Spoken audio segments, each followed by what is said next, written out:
I'm sure many of you have been playing guitar in church for a long time. I've been doing it for 14 years now. But have you ever taken time to reflect on the ways playing at church might be making you a better guitarist and maybe even a worse guitarist? And I know that sounds kind of ridiculous, but when I finally sat down and thought about it, I could think of plenty of ways playing at church really grew me as a musician, and also quite a few ways it hindered me as a musician. So today I'm going to break down the top 5 ways playing at church made me a better guitarist, and the 5 ways it didn't. Let's start with the positive. Number 1, playing at church taught me how to play songs the same way every single time. Learning how to do this really builds your professionalism, because unless you're playing in your own band, when you get hired for a gig, you're going to be expected to learn the parts for the arrangement and execute those same parts the same way night after night after night. There's something that's actually kind of magical about the repetition of church, having to perform the same 3 to 5 songs in back-to-back-to-back services, sometimes both Saturday and Sunday. Being able to bring the same energy level and execution every time, even when you're not feeling it, when you're tired, or when you're just not that into it after the 3rd service, is a really valuable skill to learn. This will only help you in the gigging world or the touring world, because guess what? Every night you're going to be asked to play the exact same show, play it the same way, and have the same level of energy and joy and excitement, whether you're feeling it or not. You could practice doing this in your own home, but as many of you probably know by now, there's a big difference between playing the same 4 songs back to back in your bedroom and playing the same 4 songs back to back in front of people. When I think back to the first time I played on a megachurch stage, I remember going into it knowing everything exactly and being like, this is easy for me, I got this. Then I got in front of 3,000 to 5,000 people and I was like, oh my gosh. I actually got nervous and scared. And the more you can expose yourself to these kind of situations where there is an element of pressure, it's good. You'll get better, you'll feel more comfortable, and you'll learn to play confidently in whatever size room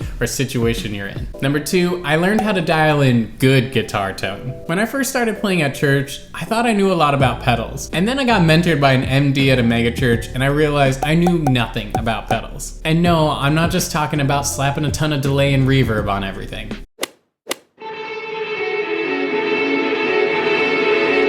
There's a definite learning curve to this, because I thought I was getting the sounds from the record, and then as I practiced and I learned more, I realized my old tones sounded nothing like the record, and now my new tones were sounding better and better and better. I was learning how to get these really heavily affected guitar sounds without it muddying up what I was actually playing.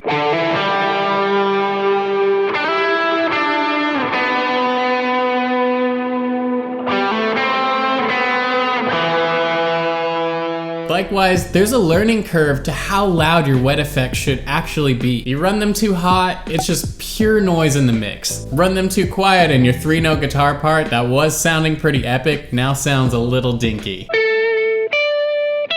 Number 3, I can't stress how important and valuable this skill is. I learned how to learn songs quickly. I played at churches that provide really excellent practice resources, and I've also played at churches that just give you a Spotify link. Regardless, having to learn songs by ear and learn them quickly is a really good muscle to work out. The more you do it, the quicker you'll get and the easier it'll become. You'll even start to notice patterns within the genre that help you pick out parts. You'll be like, I recognize that, and your fingers will naturally play what you're hearing. Being able to listen and recreate what you're hearing on the guitar is a skill every pro guitarist needs. Get as much practice learning parts quickly in as you can, because I can guarantee that whatever materials you receive from the MD on your gig, they're not going to be anywhere near as nice as what you get from multi-tracks. And you also definitely don't want to be that guy who's texting the MD like, hey, can you make a video of how to play this song? Don't do that. Just learn how to play the song. 4th, I got really good at the Nashville number system. I actually learned the number system through playing at church, and for those of you who don't know, it's sort of a musician shorthand so that you can get chord changes in any key signature quickly. Each chord is assigned a number and a key signature, and then rather than calling out C, A minor, G, you would hear someone say 1, 6, and 5. It sounds a little complicated, but it's actually very simple, and it makes transposing to different keys very smooth and quick. Church is an incredible practice ground to learn the number system. You'd be hard-fetched to find a modern church that isn't using it. And just like anything with music, the more you flex this muscle and practice hearing and utilizing the number system, the easier it's gonna be. And this is only gonna help you on any gig, whether it's church or not. And for those of you who aren't very good at the number system yet, just keep practicing because you're gonna feel so awesome when the MD goes, go to the 5/7 chord, and your fingers naturally go there without you thinking about it. Last, but certainly not least, playing in church really taught me how to play well with a band. As I'm sure most of you have experienced, there's a pretty big difference between playing a song to a recording at home and then playing a song with a bunch of live musicians. There's a synergy and a natural give and take that happens when musicians play together. You learn each other's feel, their timing, their tones. All of these things change the dynamic of creating live music. And more importantly, playing in a band, especially in a church context, is really good for teaching you how to stay in your musical lane. I know a lot of guitarists complain about worship having some pretty boring parts, and believe me, it really does sometimes. But you have to think of that part in context. You might be annoyed out of your mind playing that single note drone with reverb,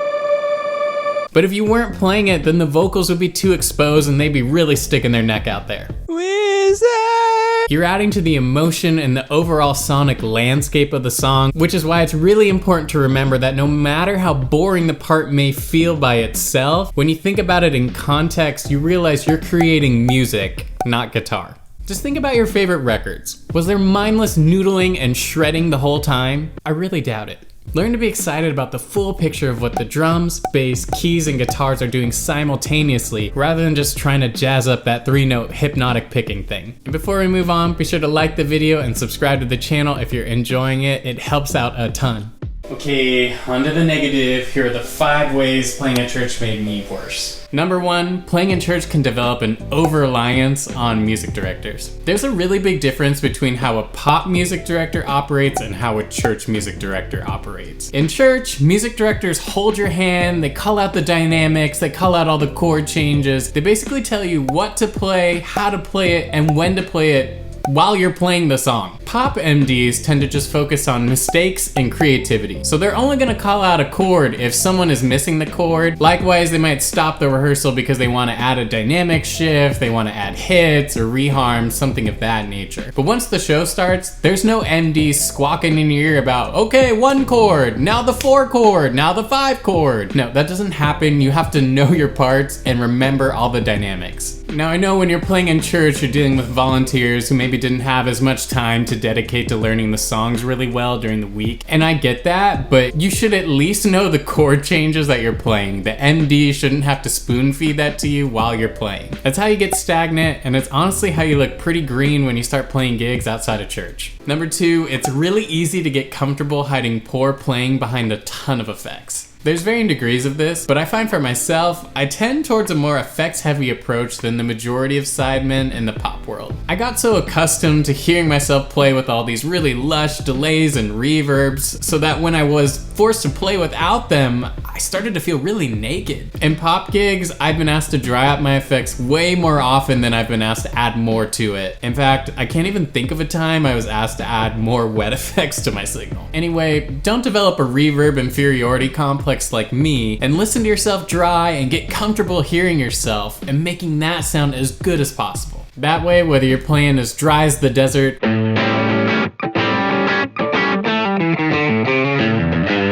or as wet as the ocean,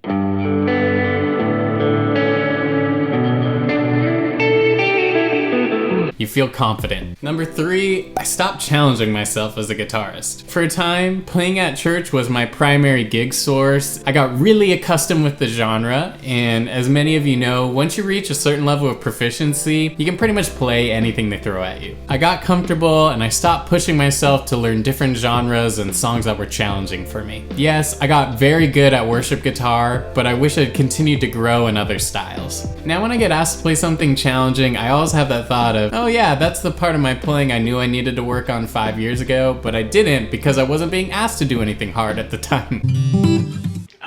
Number 4 is a good one. It's really easy to fall into the habit of both overplaying and underplaying. It's really not hard to fall into the mindset of worship guitar is boring, so I'm just gonna make up my own parts. And here's the real kicker. You don't need to write your own parts under the guise of this song is boring, when you and I both know you just don't want to take the time to learn the parts. On the flip side, I've also found myself in that mindset of I will learn the parts exactly note for note as the record, and I'm gonna play it exactly note for note like the record every single time. And if you ask me to change what I'm doing or add to what I'm doing, I feel completely stuck and lost, and I lose like 20 to 30% on my playing. But I've definitely been there and I've done that, and I know exactly what that anxiety feels like when you're like, yes, I've got the record down, and you show up and they change the arrangement a ton, and then you feel like, I don't even know what to do anymore. I'm a completely different guitarist. Help me. Anyway, we should all strive to find the middle ground. Should definitely know the record parts and have that as a base, then also be able to add a little flavor, add a little spin on the record parts here and there. It might make sense with your band setup, with the new live arrangement, with the church. Number 5, my final negative is dealing with the stigma of being labeled a church guitarist or a worship guitarist. And for anyone who's confused or completely unaware of what I'm talking about, there is a general notion that church guitarists are not as good as regular guitarists, that they're guys who have no skill, but they rely on thousands of dollars of expensive gear to play like 3 notes. Obviously that isn't true for every guitarist who plays at church, but even so, I find it does get into my head, and I hear those thoughts in my head even when I'm not playing at church, like, if you jack up this solo, they're never gonna hire you again because you're just a church guy. Whether my self-doubts are rooted in truth or not, I have found that my confidence is lowered because of this. Just because a stereotype exists doesn't mean it's always true. You can't judge a guitarist by their gig.